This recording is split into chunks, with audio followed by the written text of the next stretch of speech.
Orang yang dalam kategori beruntung itu adalah diantaranya man bana qabrahu qabla ayyudkhilahu.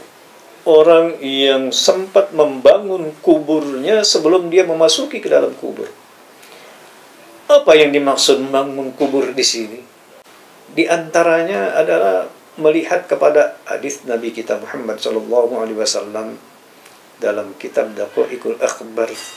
Nabi bersabda, annal qabra yunadi kulla yawmin khamsa marrah. Sungguhnya kuburan manggil-manggil Anda itu setiap hari 5 kali. Assalamualaikum warahmatullahi wabarakatuh. Para pemirsa yang kami muliakan, ada satu pertanyaan yang kita semua mungkin bertanya-tanya. Siapakah orang yang dalam kategori beruntung? Mu'ad bin Yahya Ar-Razi, beliau pernah mensitir bahwa ada 3 orang yang beruntung. Salah satu di antaranya, yang pertama kata beliau adalah Tuba. Yang salah satu orang yang beruntung ini di mana orang tersebut selalu dia mencari ridho Allah Subhanahu wa ta'ala. Siapa dia yang mencari ridho Allah? Liman tarakad dunya qabla an tatrukahu.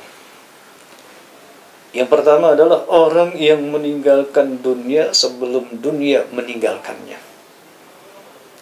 Mengapa demikian? Dalam hidup ini dunia perlu. Untuk apa? Menopang kita untuk menuju akhirat.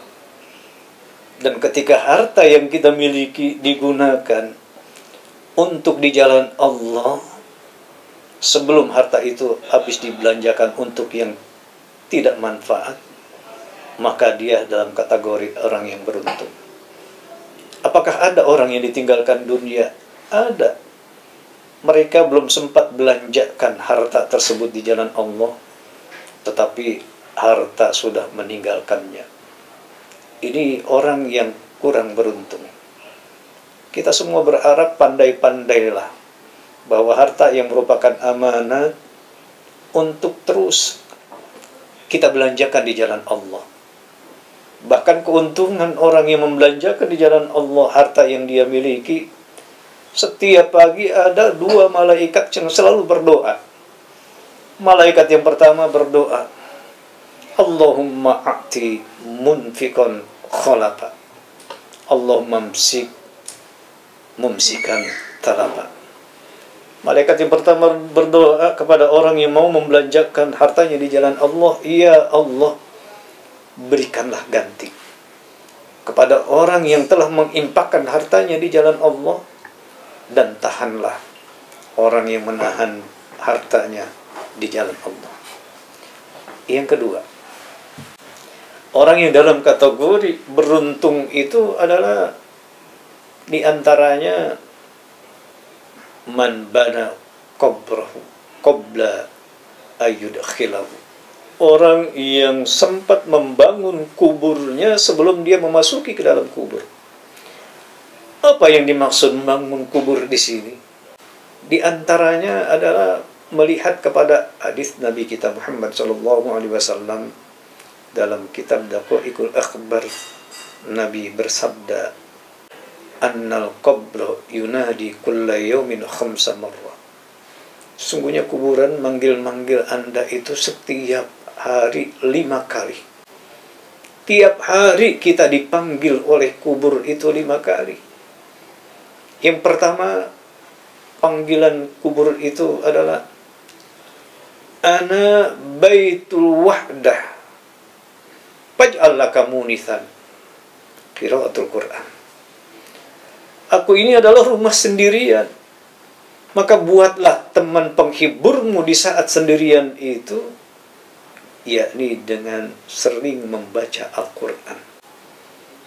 Ternyata betapa tidak enaknya hidup sendiri Di dunia saja kita hidup sendirian rasanya tidak enak, apalagi di dalam kubur.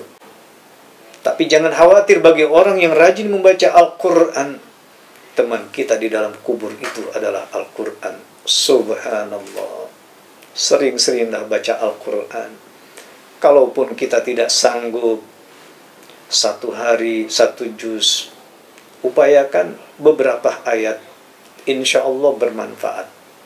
Jangan tinggalkan Al-Quran, karena dia merupakan pedoman buat kita dan guidebook untuk selamat dunia dan akhirat. Kemudian yang kedua, bahwa kuburan manggil-manggil kita, wa ana baitu dhulmah, aku ini adalah rumah kegelapan. Kita sadar bahwa ketika seseorang menggali kubur, kita sudah bisa ngebayangin yang ukurannya 2 meter kali 30 cm, 40 cm, paling lebar setengah meter, 50 cm. Tetapi pada saat jenazah diusungkan, kemudian pada saat itu dikasih dinding ari, diuruk dengan tanah, bawah tanah, samping kiri kanan tanah, semuanya kita diselimuti oleh tanah. Betapa gelapnya ketika kita membayangin ketika kita berada di alam kubur sana. Tapi sesungguhnya dalam kegelapan tersebut bisa ada cahaya, bisa terang kuburan kita. Dengan apa? Biqiyamil lail. Dengan kita bangun malam, dengan kita sholat, kita zikir, kita berdoa, itulah nanti yang akan menerangkan kubur kita. Karena Allah Maha Kuasa, Allah segala-galanya.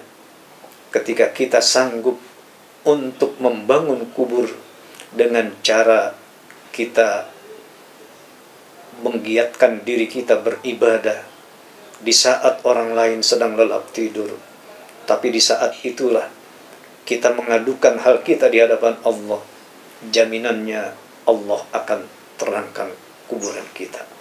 Subhanallah walhamdulillah wa la ilaha illallah wallahu akbar. Bukan hanya kuburan kita yang terang, tetapi kita pun di sana akan mendapatkan yang disebut dengan nikmat kubur. Yang ketiga, kata kuburan dan dia memanggil-manggil kita, wa ana baitut turab, aku ini adalah rumah tanah. Atas tanah, bawah tanah, samping kiri kanan semuanya tanah. Tidur pun kita di atas tanah, semuanya berselimutkan tanah. Tetapi kata kuburan, pahmilil firash, bawa bantal, bawa kasur, bawa selimut. Apa yang dimaksud di sana? Wa huwa al-amalus shalih. Ketika orang masuk ke dalam kubur, dia membawa amal soleh. Subhanallah, tidurnya pun bagaikan tidurnya pengantin baru, penuh dengan rasa kenikmatan. Tetapi ingat, ketika orang menghadap Allah, masuk ke dalam kubur tanpa bawa bekal, hal ini seperti yang pernah disitir oleh Abu Bakar As-Siddiq. Beliau pernah mengatakan, man dakhalal qabra bila zadin faka'annama raqibal bahra bila safinatin. Barang siapa yang masuk ke dalam kubur tanpa bekal, sama halnya seperti dia mengarungi lautan tanpa kapal. Bisa dibayangkan hadirin. Makanya kalau ada orang ketika dia mendapatkan satu problem hidup, lalu dia memutuskan diri, kata dia, ya saya lebih baik mati daripada hidup seperti ini. Disangka kematian menyelesaikan persoalan. Tidak. Justru kita akan menjumpai persoalan yang jauh lebih berat lagi kalau kita tidak membawa bekal sebanyak-banyaknya dari alam dunia ini. Hadirin, kita harus bangga dengan apa yang sudah mendapatkan tuntunan, baik dari Al-Quran yang Allah firmankan maupun dari hadis Nabi kita Muhammad SAW yang beliau sabdakan. Itu saja kita jadikan pedoman, insya Allah hidup kita bakal bahagia dunia dan akhirat, dan kita termasuk orang yang beruntung.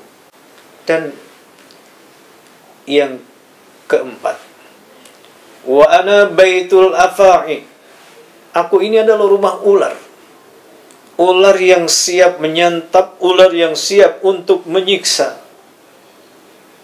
Fahmil tiryak, oleh karenanya untuk kita tidak kena sengatan ular tersebut, tidak kena racun yang berbisa, fahmil tiryak, bawa penangkalnya. Apa penangkalnya? Sering-seringlah mengucapkan kalimat Bismillahirrahmanirrahim wa ihraquddumu. Jadi ternyata kalimat Bismillahirrahmanirrahim ini juga merupakan bekal untuk kita menghadapi ketika kita memasuki kubur nanti. Karena kita akan ditemani oleh ular yang begitu dahsyat, yang memiliki kaki dan kukunya terbuat dari besi, untuk siap menyiksa orang-orang pendurhaka. Na'udzubillah. Mudah-mudahan kita terlindung dari itu semua. Asal ketika kita diberi kesempatan oleh Allah untuk membangun kubur, lalu secara serius kita sikapi dan kita bangun kubur ini selagi kita masih berada di alam dunia ini. Wa ihraquddumu, dan juga sering-sering kita untuk meneteskan air mata dalam rangka menangisi dosa dan perbuatan salah kita, baik salah kita kepada Allah, salah kita terhadap sesama, dan mungkin kita juga pernah zalim kepada diri kita sendiri. Alangkah indahnya ajaran Islam ketika kita bisa menjaga hubungan secara vertikal kepada Allah Subhanahu wa Ta'ala dan hubungan secara horizontal terhadap sesama kita. Alangkah indahnya ajaran Islam. Semua yang Allah turunkan adalah untuk kemaslahatan, dan kita termasuk orang yang beruntung karena kita sudah mampu untuk menjaga, memelihara apa yang sudah Allah anjurkan. Ketika kita seirama dengan apa yang difirmankan Allah, sejalan dengan apa yang disabdakan Rasulullah SAW, maka berjalan kita ini adalah berjalan di jalan ihdinas siratal mustaqim. Apa yang dimaksud dengan kita sering meneteskan air mata? Dengan cara kita menangisi dosa. Ingat bahwa tiada dosa yang tidak diampuni oleh Allah. Innahu kana tawwaba. Sungguhnya Allah ini maha penerima taubat. Sering beristighfarlah. Astaghfirullah Rabbal baraya, astaghfirullah minal khotoya. Kita sadar yang namanya manusia, al-insan makhlul khata wal nisyan. Manusia itu adalah tempatnya salah dan tempatnya lupa. Tiada manusia yang sunyi dari salah. Kullu bani Adam khatta'un wa khairul khatta'ina at-tawwabun. Setiap anak Adam pasti bersalah, dan sebagus-bagusnya orang yang bersalah adalah mereka yang mau bertobat kepada Allah. Sekian, demikian, mudah-mudahan bermanfaat untuk kita semua. Wassalamualaikum warahmatullahi wabarakatuh.